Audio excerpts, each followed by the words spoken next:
I do believe this Green Serbia action is part of what we in the EU call the Green Agenda.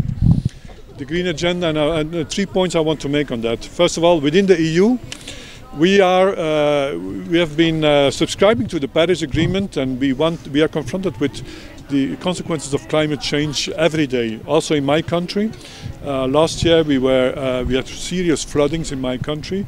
Like you had in 2014, last week I was in Zelenoj. 2014 was heavily flooded. In both cases, we are confronted with the consequences of climate change, and we are also witnessing them in Belgium last year, but also here, the solidarity that we can mobilize amongst EU member states to come and help us deal with it.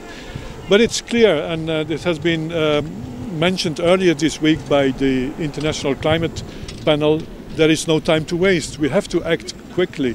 The temperature is rising beyond the expectations. So this kind of action today is important to raise the awareness, because it's a collective responsibility of all of us, and also individual, and especially a message to the youth that this action should be part of a global action.